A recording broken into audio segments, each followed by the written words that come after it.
ये जो खींचतान, ये नूरा कुश्ती, एक्चुअल कुश्ती, ये जो आरोप प्रत्यारोप और ढाल बनाया जा रहा है या किसी को घेरा जा रहा है, इसे चलते हुए आशुतोष अब 1 महीना 22 दिन हो गए हैं। और अखिलेश यादव ने एक और जो बयान दिया है कि केशव प्रसाद मौर्य दिल्ली का मोहरा बन गए हैं, वो दिल्ली के वाईफाई के पासवर्ड बन गए हैं। क्या सरकार ऐसे चलेगी? तो ये डबल इंजन सरकार, जो सबसे बड़ा एग्जाम्पल था, सबसे बड़ा राज्य उत्तर प्रदेश और दो सबसे करिश्माई चेहरे प्रधानमंत्री मोदी और मुख्यमंत्री योगी, ऐसे अगर ये आर पार चलती है तो ये क्या संदेश दे रही है और इसका कहीं मुकम्मल अंजाम होता दिख रहा है क्या? अंत होता दिख रहा है क्या? संदीप, पहली बात तो ये डबल इंजन की सरकार नहीं है, ये 4 इंजन की सरकार है। तो चारों इंजन अलग अलग दिशा में एक दूसरे को खींचने की कोशिश कर रहे हैं। दिल्ली में 3 इंजन है, एक योगी आदित्यनाथ है, दूसरे केशव प्रसाद मौर्य, तीसरा ब्रजेश पाठक है।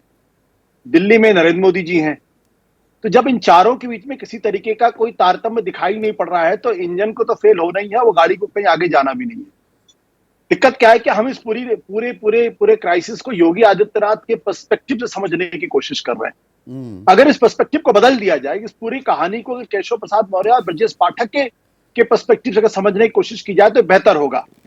आखिर केशव प्रसाद मौर्य और ब्रजेश पाठक योगी आदित्यनाथ जो उनके मुख्यमंत्री हैं और जिनके सबऑर्डिनेट हैं, उनकी बैठकों में क्यों नहीं जा रहे?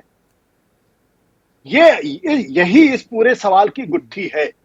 क्या वो अपने स्तर पर नहीं जा रहे हैं और क्या उनको कहा जा रहा है कि आप नहीं जाएं? दोनों ही स्थितियों में यह बात बिल्कुल स्पष्ट हो जाती है कि कहीं ना कहीं केशव प्रसाद मौर्य, ब्रजेश पाठक और बनाम योगी की ये लड़ाई है। अब केशव प्रसाद मौर्य और ब्रजेश पाठक के बीच में ये इतने ताकतवर तो है नहीं कि अपने बल पे लड़ाई लड़ लें योगी आदित्यनाथ। जाहिर सी बात है, कहीं और से जो है वो एम्यूनिशन मिल रहा है। तो सबसे पहली बात यह, केशव प्रसाद मौर्य को, ब्रजेश पाठक को पब्लिक में आके खुलकर स्पष्ट करना चाहिए कि क्या वो योगी आदित्यनाथ को क्यों डिफाई कर रहे हैं और क्यों उनकी बुलाई बैठकों में नहीं जा रहे हैं। और अगर क्या संगठन का यही तकाजा है, क्योंकि संगठन बिना अनुशासन के नहीं चलता है। मेरी नजर में ब्रजेश पाठक, केशव प्रसाद मौर्य खुलेआम अनुशासनहीनता कर रहे हैं। मुख्यमंत्री को वो खुलेआम कमजोर करने की कोशिश कर रहे हैं, डिफाई करके। तो ये एक पर्सपेक्टिव है। अब इसको अगर हम दूसरे पर्सपेक्टिव से देखें, अखिलेश यादव क्यों इनके ऊपर हमला कर रहे हैं? अखिलेश यादव इसलिए हमला कर रहे हैं क्योंकि केशव प्रसाद मौर्य इस कन्फ्रंटेशन में कहीं बड़े ओबीसी नेता के तौर पर न उभरे। कि देखिए, एक ओबीसी का नेता है भारतीय जनता पार्टी के अंदर जो योगी आदित्यनाथ जैसे पावरफुल नेता और हिंदुत्व के आइकॉन को चैलेंज कर रहा है। तो इसमें एक पॉसिबिलिटी ये भी है कि वो एक बड़े ओबीसी नेता के तौर पर उभर सकते हैं। तो अखिलेश यादव लगातार उनका मजाक उड़ा के उनको दरअसल डिस्क्रेडिट करने की कोशिश कर रहे हैं और बताने की कोशिश कर रहे हैं कि तुम तो काहे के ओबीसी के नेता हो, अगर असली ओबीसी के नेता हो तो किसी दूसरे के कठपुतली बन के नहीं, खुद अपने बल पे गेम खेलो। और इसीलिए वो मानसून ऑफर की बात कर रहे हैं। और इसी में पल्लवी पटेल का अध्याय भी जोड़ सकते हैं क्या आशुतोष, कि योगी आदित्यनाथ ने 2 दिन लगातार मुलाकात की पल्लवी पटेल से, जो दरअसल हैं समाजवादी पार्टी खेमे की, और केशव प्रसाद मौर्य को ही हराया है। देखिए, जाहिर सी बात है, अगर ये पॉलिटिक्स कर रहे हैं तो योगी आदित्यनाथ भी कोई खाली हाथ तो नहीं बैठे हुए हैं, उनको भी पॉलिटिक्स करनी है। तो योगी आदित्यनाथ ये संदेश भी देना चाहते हैं कि इनसे, केशव प्रसाद मौर्य से बड़ी तो पल्लवी पटेल, क्योंकि इनको हरा के आई है, इसलिए उनसे मुलाकात कर रहे हैं। और जाहिर सी बात है, दुश्मन का जो दुश्मन होता है वो अपना दोस्त होता है।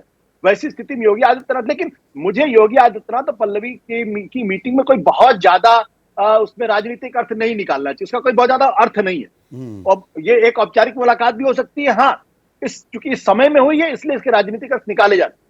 बुनियादी सवाल यह है कि क्या केशव प्रसाद मौर्य और ब्रजेश पाठक के अंदर इतनी ताकत है अपने बल पर कि योगी आदित्यनाथ को अपदस्थ कर सकते हैं क्या? और अगर वो डिफाई कर रहे हैं तो किसके कहने पर डिफाई कर रहे हैं और पब्लिकली क्यों नहीं इस सवाल का जवाब देते कि वो योगी आदित्यनाथ जब इलाहाबाद में जाते हैं, लखनऊ में जाते हैं, उन मंडल की मीटिंग बुलाते हैं, तो वो उसमें शामिल क्यों नहीं होते? क्या ये अनुशासनहीनता है या नहीं है भारतीय जनता पार्टी के अपने अनुशासन के जो मानदंड उसके हिसाब?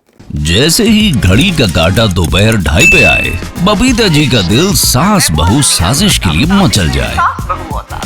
और ये है इनकी बहू, पूरे दिन ऑफिस की टेंशन हो जाए गॉन जब ये करें अपना फेवरेट शो फ्री टाइम पे ऑन। इनकी तरह आप भी देखिए अपना फेवरेट शो अपने टाइम पर और डाउनलोड कीजिए एबीपी लाइव ऐप अपने स्मार्ट टीवी पर।